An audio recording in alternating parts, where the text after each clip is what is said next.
বন্ধুরা, সংসারের সংকীর্তন সিরিয়ালের আজকের রিভিউ। বংশী আর মদন এসে দেখে সদর দরজা বন্ধ আছে। বংশী বলছে, সদর দরজা তো আমি বন্ধ করি, আবার আমিই খুলি, আজকে বন্ধ কেন রয়েছে? মদন বলছে, মামা তোমার বাড়িটা আবার বিক্রি করে দিল না তো ওই মেয়েটা? বংশী আর মদন তারপর ঘরের মধ্যে ঢুকে দেখে সবাই নাচ গান করছে। বংশী তো চিৎকার করে বলে যে বন্ধ করো, আমার অনুমতি ছাড়া এই বাড়িতে এইসব কি হচ্ছে? জয়ন্ত তখন বলে যে বাবা, ওদেরকে আমি আসতে বলেছি, তাছাড়া শান্তি এই বিষয়ে কিছুই জানে না। বংশী বলছে, এবার বুঝতে পেরেছি, শ্বশুর মশাইয়ের কাছে আমাকে পাঠানো আর দোকানের হিসেব বুঝতে না পারা, তার মানে পুরোটাই নাটক। তখন পাড়ার ক্লাবের এক মহিলা এসে বংশীকে বলছে যে সবাই জানে যে আপনি বদমেজাজি খিটখিটে, তাই তো পাড়ার কেউ আপনাকে পছন্দ করে না, কিন্তু একটু আগে যা হচ্ছিল সেটা আপনার থেকেও খারাপ। যাই হোক, আপনি বারণ করেছেন, আপনার সম্মানটা হয়তো একটু বাড়বে। কাদম্বরী তখন বলছে, আপনি এই বাড়িতে প্রথম এলেন, তাই একটু চা খেয়ে যান। মহিলাটি বলছে, আমি চা খেতে আসিনি, আমি এখানে গান বাজনা বন্ধ করতে এসেছি। শান্তি তখন বলছে যে এতে কি আপনার অসুবিধা হচ্ছে নাকি পাড়ার লোকের অসুবিধা হচ্ছে? মহিলাটি বলছে, এতে সবারই অসুবিধা হচ্ছে, তাছাড়া তুমি মেয়ে একটু কথাটা আস্তে গলা নামিয়ে বলো, তোমার যে ঝাঁজ কথার আমার অম্বল হয়ে যায়। শান্তির মা তারপর মনে মনে বলছে, যা কিছু হয়েছে আমার জন্য হয়েছে। মেয়েদেরকে বলে যে ভিতরে যেতে।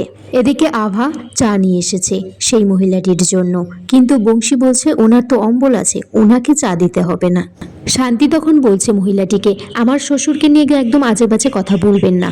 মহিলাটি বলছে, তুমি একটা বাচাল মেয়ে। বংশী তার বৌমার হয়ে কথা বলছে, বলছে যে এই পরিবারের নবম বংশপুরুষের বউকে তুমি বাচাল বলছো, বেরিয়ে যাও এই বাড়ি থেকে। মহিলাটি তখন বলছে, আমি এই ক্লাবের সমস্ত মহিলাদের এখানে ডেকে নিয়ে আসবো, একবার যদি এই গানের আওয়াজ বাইরে যায়। তখন শান্তি বলছে, একদিন তো এরকম হতেই পারে যে ওই ক্লাবের প্রেসিডেন্ট আমি নিজেই হয়ে গেলাম। মদন তখন বলছে, মামা এই বাড়িতে তার মানে রোজ রিহার্সাল হবে? তখন বংশী বলছে, হ্যাঁ হবে, নিশ্চয়ই হবে। বংশী তারপর বলে বাচ্চাগুলোকে ডেকে নিয়ে আসতে, এখানে নাচ গান হোক, আর সে নিজে বসে থেকে অনুষ্ঠানটা দেখবে। এদিকে শান্তি জয়ন্তকে ধরেছে যে সে কেন মিথ্যে কথা বলেছে বাবার সাথে। বিয়ের আগে তো অনেক কিছুই বলেছিল, কিন্তু বিয়ের পরে সেগুলো কোনো কিছুই সে করছে না, কথা সে কিছুই রাখেনি। শান্তি জয়ন্তকে বলছে, এক নাম্বার হচ্ছে হানিমুন, বলেছিলে বিয়ের পর তুমি এক সপ্তাহের মধ্যে আমাকে হানিমুনে নিয়ে যাবে, তারপর বলেছিলে বাড়িতে এক সপ্তাহে এসে আমাকে বাইরে খাইতে নিয়ে যাবে, ফুচকা খাওয়াতে নিয়ে যাবে রাত্রে, কিন্তু জয়ন্ত বলছে আমি তো দেরি করে বাড়িতে ফিরি। জয়ন্ত বলছে, আমি তো দেরি করে বাড়িতে ফিরি, আর যখন ফিরি তখন টক জলটা শেষ হয়ে যায়, টক জল ছাড়া কি আর ফুচকা খাওয়া যায়? শান্তি বলছে, সিনেমা দেখতে তো নিয়ে যাও না, সেটা আমি মানিয়ে নিয়েছি, কারণ এই বাড়িতে যা সিনেমা হয় সেটা দেখতেই আমার শান্তি মিটে যায়। শান্তি বলছে, 6 নাম্বারটা হচ্ছে দায়িত্ব, তুমি আমার দায়িত্ব নেবে বলেছিলে, কিন্তু না, এই বাড়িতে এসে দেখছি উল্টে তোমার দায়িত্ব আমার নিতে হচ্ছে। শান্তি এদিকে ব্যাগ গুছিয়েছে, সে বাপের বাড়িতে চলে যাবে বলে। মদন দরজার বাইরে থেকে সবটা শুনে খুব আনন্দে নাচছে, গিয়ে বংশীকে বলছে, মামা তুমি এখানে গ্রামোফোন আগলে রেখেছো? জয়ন্ত তো ওদিকে তার বউ শান্তিকেই আগলে রাখতে পারছে না। মদন তারপর শান্তির কাছে জানতে চাই যে জয়ন্ত তোমাকে কি এমন কথা দিয়েছিল যে কথা দিয়ে কথা রাখতে পারেনি?